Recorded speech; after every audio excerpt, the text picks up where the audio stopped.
رمضان خلاص قرب، كل سنه وانتم طيبين ويا رب ينعاد علينا كلنا بخير. شغل وطبعا ذكريات رمضان بالنسبه لنا كلنا، بالنسبه حتى لابهاتنا لجدودنا، دايما مسلسلات رمضان. الاسره كلها بتتجمع تتفرج على مسلسل، تستنى حلقه من ايام زمان زي بالجبل والحاجات دي، ومرورا بجيلنا احنا كله متعلق بمسلسلات رمضان، سواء احنا صغيرين حتى واحنا دلوقتي. فرمضان دايما هو الفتره اللي انت بتتجمع فيها مع عيلتك وتتفرجوا على حاجه سوا. والنهارده هكلمكم عن 5 اعلانات نزلت رسمي وهقول رايي فيها، هل هي انا شايفها كويسه ولا فكسانه ومش داخله معايا بصراحه. يلا بينا نبدا على طول. كوبايه الشاي وركز معايا. اول مسلسل شفت اعلانه كان مسلسل علي كلاي، اللي هو بطولة احمد العوضي ودره وعصام السقا. طبعا المسلسل اللي هيكون 30 حلقه. من غير ما اطول عليكم، البرومو اللي نزل كان 29 ثانيه، اول 5 ثواني منهم علي كلاي ما بيكسرش ولا عمره خسر. ال3 ثواني الجايين قال فيهم انا النمره 1 يا كابتن. في الثانيه 17 من البرومو انا امبراطور اللعبه الحمد لله. فكل ده والبرومو 29 ثانيه، الحمد لله ان هم ما طولوش البرومو عن كده، كان جاي نط علينا. 29 ثانيه وقال فيهم كل ده. انا مش عارف لو كان البرومو دقيقه مثلا كان ايه اللي هيتعرض بصراحه. البرومو طبعا مليء بالفحوله وهرمون التستوستيرون والكبده النيه. طبعا احنا عارفين داخلين على ايه، عجن وضرب وتلطيش. يا عم ما تخليش اعملها عليك بقى، على الله حكايتك. واغاني مع رحمه محسن ورقص وشويه حظ اللي هو منزلها اصلا على صفحته. فاحنا ده فاهمين الكونسيبت. الراجل له جمهور وليه ناس كتير بتتفرج، ناس كتير بتتابع المسابقات اللي بينزلها على البيتش عشان تتوقع بقى علي كلاي هيقتل مين مثلا، او هيجيب حقه من مين، او هينقذ مين، او مين بتحبه. فاهمين طبعا الجو ده. الراجل له جمهوره، بس انا شخصيا ما اظنش اني هتفرج خالص يعني. فيعني ربنا معاكم يا جماعه واتفرجوا، وممكن على الحق 15 ابقى ابص لي بصه اشوف وصل لفين مثلا، ما اظنش انا كداب. نيجي بقى لتاني مسلسل معانا، مسلسل افراج اللي من بطولة عمرو سعد، حاتم صلاح، وطارق عماد. انا شفت البرومو، وهو كمان ما نزلوش برومو واحد، فيه دلوقتي بروموهين نزلوا، شفت الاثنين. انا عندي اقتناع بصراحه ان عمرو سعد كممثل هو ممثل موهوب وليه حاجات كويسه، يونس ولد فضه، شارع عبد العزيز، الحاجات دي كانت اعمال كويسه وهو عنده موهبه. مشكلته ان هو اتجه لسكه غلط زي سكه سيد الناس.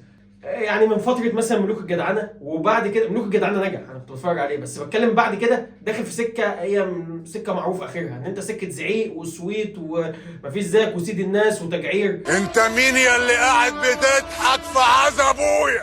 السكه عارفين اخرها يا احمد يا عوضي يعني. فانا مش المهم يعني عمرو سعد موهبه المفروض. السكه دي انا ما كانش عاجبني انه دخلها من الاول، بس بقى الاعلان المره دي في حاجه مختلفه.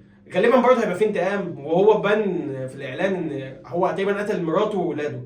اللي شدني اكتر ان القصه دي مكتوب انها قصه حقيقيه، فدي حاجه في حد ذاتها هتشد الناس. اللي عجبني بس ان في الاعلان تمثيله واضح انه هادي، ودي بس لو كده يبقى زي الفل. الراجل عنده موهبه يمثل عادي بهدوء، زي ما احنا اصلا شكرنا في فتحي عبد الوهاب في بطل العالم مثلا، ومحمد لطفي. الناس عادي ممكن تبقى عالميه من غير صويت وزعيق. فهو غالبا فهم الدرس ده. اتمنى يعني يكون عند حسن ظني وما الدنيا ما تبوخش منه، يبقى الموضوع على هادي. المسلسل ده توقعي الناس في اول اسبوع محدش هيتفرج، بعد كده السوشيال ميديا هتشعل الدنيا شويه، الناس هتتابعه، هنيجي على اخر رمضان نلاقي كذا حد بيسمعه، اغلبيه الناس هتتفرج يعني. طبعا اكيد المسلسلات دي فيها كليشيه بان من الاعلان، ان هي بقى طارق عماد اللي طالعه مغنيه وبنت ناس ومشهوره واعجبت بالفحل ابن البلد عمرو سعد. يعني اتمنى بس الموضوع ما يبقاش الموضوع ما يأفورش مننا، خلاص الموضوع اتهرس ياما، عدوها بسرعه بقى. ما تزودوش المشاهد ان هي معجبه قد ايه ان هو فحل، يعني مش كده، مش زي احمد العوضي يعني. ويلا بينا لثالث مسلسل شفت البرومو بتاعه، وده مسلسل الكينج اللي من بطوله محمد امام، مصطفى خاطر، عمرو عبد الجليل، حنان مطاوع، وكمال ابو ريا. انا بصراحه بحب محمد امام وبحترمه عشان الراجل ليه منطق. ايه المنطق؟ هو ليه حتته الاكشن كوميدي، دي لعبته. لعبها في مسلسلات كتير زي النمر، هوجن، لعبها في افلام برضه زي ليله هنا وسرور وغيرهم كتير. هي دي زي ما قلنا حتته. فهي الحته دي بنت له قاعده جماهيريه كبيره، هي بتحب تتفرج على حاجه فيها اكشن ويضحكوا، ناس بسيطه عاديه يعني. فتوقع المسلسل هيكون في نفس السيكونس ده. عامل شخصيه حمزه الدباح، وده شاب بيلاقي نفسه في قلب شبكه من العصابات الدوليه، وبعد ما كان معاهم تقريبا هيخرج منهم وهيبداوا يطردوه. فاحنا عرفنا داخلين على ايه برضه. المسلسل 30 حلقه. اكتر حاجه عجبتني فيه في البرومو كله انه ما قالش انا الامبراطور، دي اهم نقطه والله. رابع مسلسل معانا مسلسل ونحب تاني ليه، اللي من بطوله ياسمين عبد العزيز وكريم فهمي. يبقى مش ده يا ابويا. ايه مش بنحب تاني ليه؟ اسمع استنى انا نسيت يا اسطى شبه بعض. ونقابل حبيب. رهوان التاني يا ابويا، رهوان التاني. اسمه ايه والله، انا بجد نسيت والله العظيم، نسيت بجد اسمه ايه. وننسى اللي كان وننسى اللي صباح كان الفل، صباح الفل. وننسى اللي كان. تلاتة كله في خلاط. والله العظيم نسيت بجد بجد. انا كنت بنا سكريبت، انا نسيت بجد دلوقتي والله العظيم. وننسى اللي كان صح. رابع مسلسل معانا مسلسل ياسمين عبد العزيز وكريم فهمي وننسى اللي كان. فالفنانه بقى لها 4 سنين بتنزل بنفس المسلسل، نفس المسلسل، نفس الشكل، نفس اللبس، نفس الابطال. ما بقتش عيشه يا فنانه قسما بالله. المشكله ان انا بقى عندي اعتقاد كده ان ياسمين دي جت من 5 سنين مثلا، هي صورت 120 حلقه وكل رمضان بتنزل 30. الموضوع بقى اوفر، ويعني انا مش عارف بصراحه الست تتفرج ليه يعني.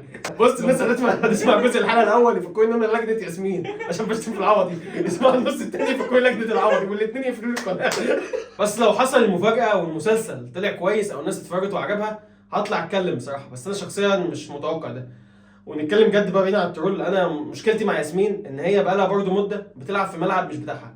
احنا ياسمين اول ما عرفناها كانت البنت اللي دمها خفيف اللذيذه، الدادا دودي الساسيه يشتغلونها، هربانه منها، حتى كلها حاجات ناجحه وكلها الناس حبتها وكانت شايفينها دمها خفيف وكده.